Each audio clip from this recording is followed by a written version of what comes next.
En agenda propia de Enfoque Matinal, continuando con el contenido, la Comisión Oceanográfica Intergubernamental de la UNESCO y el Centro Nacional de Sismología de la Facultad de Ciencias de la Universidad Autónoma de Santo Domingo presentaron el informe de la reunión de expertos Fuente de Tsunami en el Caribe con la posibilidad de impactar en la costa sur de la República Dominicana.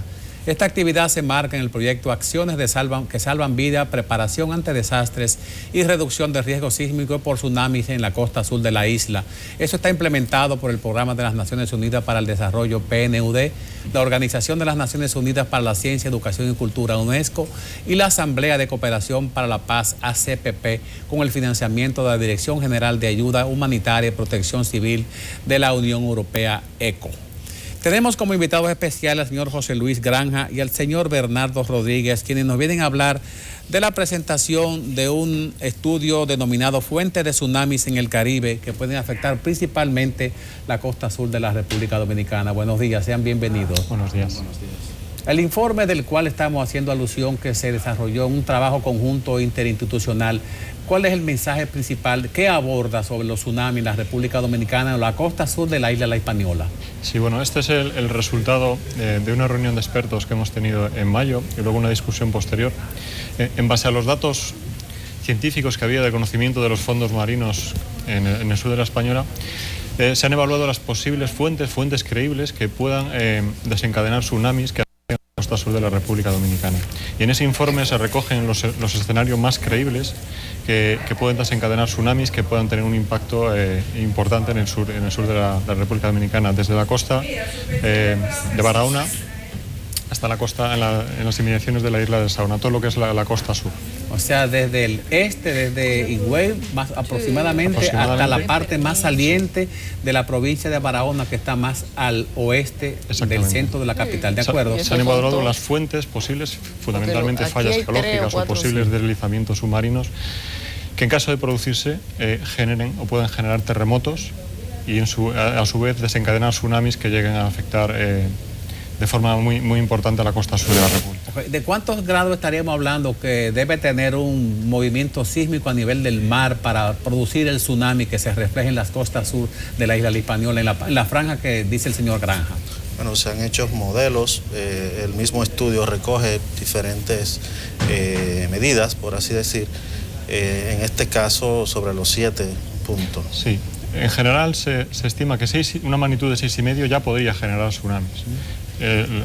Los datos que tenemos del sur de la República es que podemos tener terremotos de 7,5 incluso de 8. O sea que en caso de producirse ese tipo de eventos, con total seguridad se generaría un tsunami de grandes dimensiones. Uno de los mensajes principales que estuvimos leyendo en el informe son las recomendaciones que hace la comisión, los organismos que estudiaron el caso sobre la propuesta de que no se edifiquen construcciones que tengan escuelas, hospitales, industria de alto riesgo, donde se acumule material de combustible. ¿Cuál es la altura que no debe tener o la proximidad a las costas de esas edificaciones? Sí, los resultados de este estudio, siempre poniendo escenarios digamos el peor escenario, sí. 12-13 metros de cota respecto al nivel del mar, esa sería la franja crítica en la cual si hay instalaciones a ese nivel estarían muy sobre el nivel del mar. Sobre el nivel del mar, sí, medio, sí. Estarían muy expuestas en caso de que se produzca un tsunami generado por este tipo de fallas que están relativamente cerca de la costa. De acuerdo. Señor Rodríguez, a nivel del gobierno dominicano, ¿cuáles son los planteamientos preventivos con respecto a esas edificaciones que se hace la recomendación? Sí, el proyecto contempló evaluar varias edificaciones en las zonas, básicamente las edificaciones relacionadas con los organismos de respuesta a emergencia.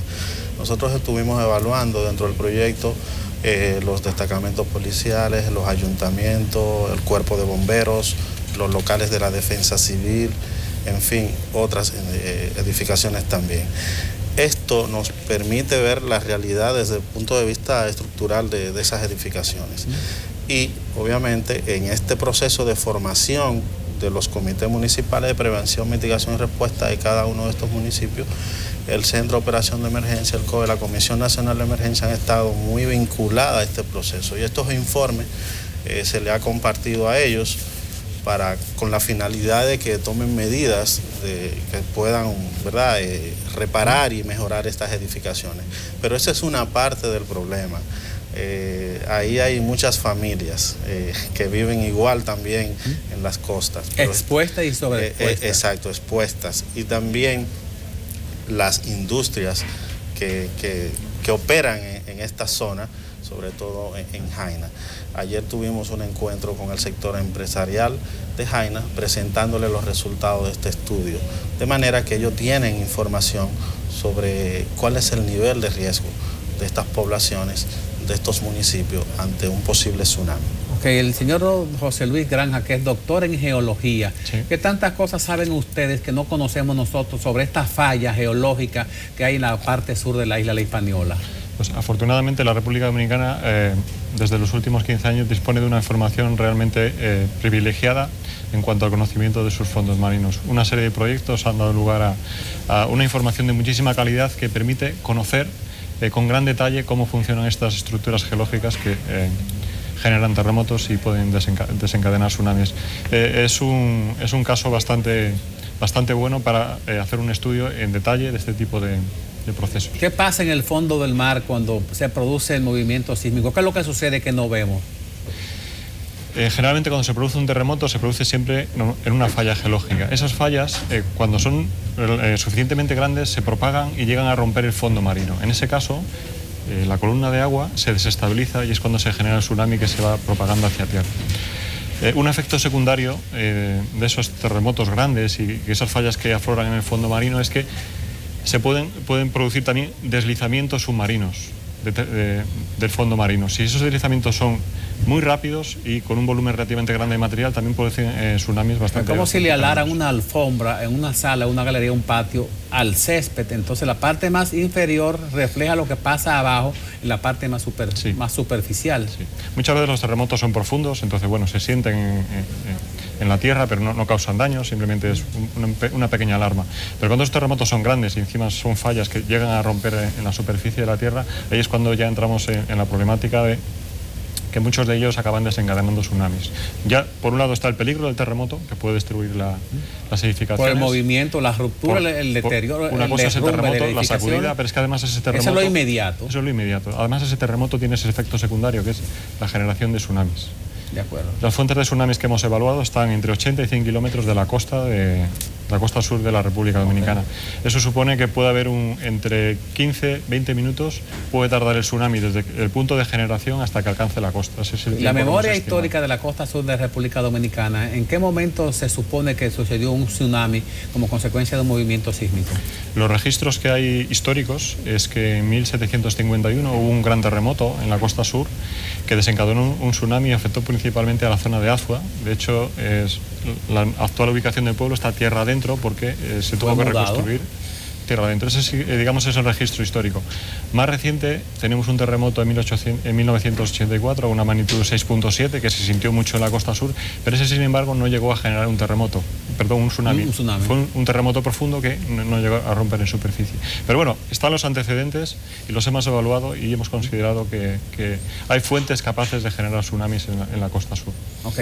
Señor Rodríguez, los entrenamientos, las prácticas para que la gente esté alerta en nivel de respuesta, ¿qué deja como siembra de información a la comunidad? Sí, bueno, a 1 año y medio de implementación del proyecto Acciones que Salvan Vidas, hemos logrado que en cada municipio se conforme, además de fortalecer el PMR, que es el Comité Municipal, que se conformen también unidades, redes comunitarias y equipos de acción tsunami.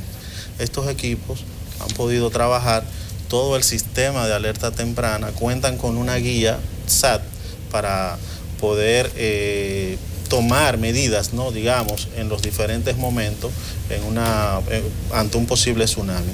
Estas comunidades saben cuáles son sus rutas de evacuación, saben también dónde están ubicados los puntos de encuentro y estos puntos de encuentro, obviamente que fueron ubicados tomando en consideración estos estudios o este estudio y han podido, la misma comunidad, establecer ese lugar donde encontrarse en caso de que haya una alerta ante tsunami. Es importante destacar que la Oficina Nacional de Meteorología es la encargada de monitorear todo el proceso, ¿no?, digamos, de alerta de tsunami.